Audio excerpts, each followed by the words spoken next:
Well, congratulations, Gary. A terrific afternoon. It just shows how football can change, doesn't it? Struggling, 4 losses on the bounce, and today 6 goals to the good. Yeah, well, you know, when you say struggling, I think we've been playing very well, but what we have done, which we're starting to realise and understand, and we've had to learn the hard lesson.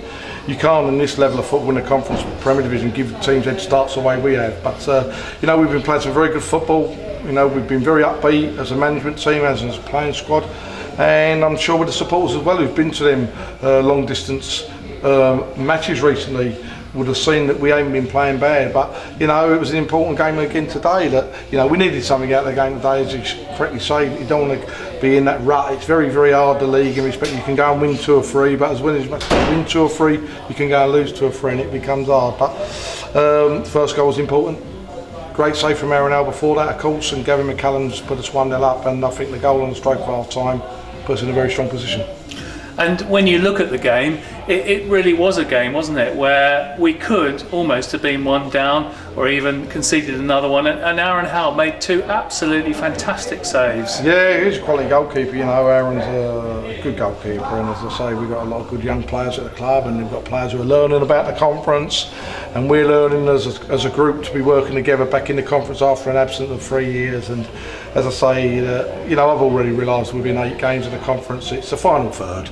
The final third, if you take your chances, it's a good day. If you don't, you can get punished, and if you got a good goalkeeper like we have got, it certainly helps. But as I say, I'm very pleased for everybody connected to the club. Just a little bit disappointed with conceding the goal so late. And in terms of the way we played today, again, second half against Hereford, played some delightful football, and that continued again today, didn't it, Gary? We moved the ball around with pace and a great tempo.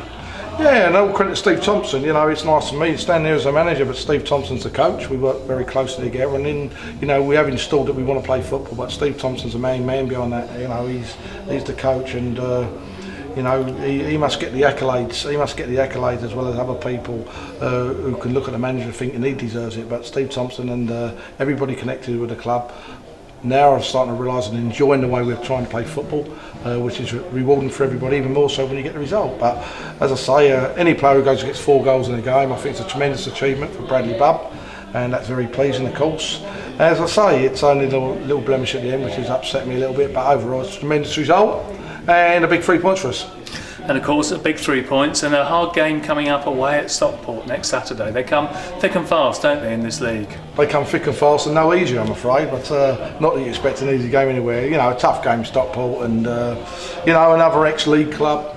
And when I look at our first 5 away games then, in respect of what we would have played when we played Stockport, that when you look at, you know, Wrexham and Mansfield and Hereford and Stockport, 4 league clubs of the past, and Forest Green Rovers who are top of the league. So, you know, tough one again going forward, but giving us a little bit of belief that, you know, them 3 points what we have got today is give us a little bit of a cushion to be hopefully pushing forward. And finally, Gary, a word about Giuseppe Sol. Obviously, disastrous news, and sympathies go out for Jazz. Yeah, very, very disappointed. I must be honest, when I heard about it, I was very upset and frustrated, and that on the Tuesday when I was told and had it confirmed, you know, the injury. It's a big blow. It's a big blow for any football club when you go and lose a player who scores 18 goals in the last 20 league games. It sets a club record and all this and that, and only played 2 games to start this season and scored, even though it was a penalty against Dartford.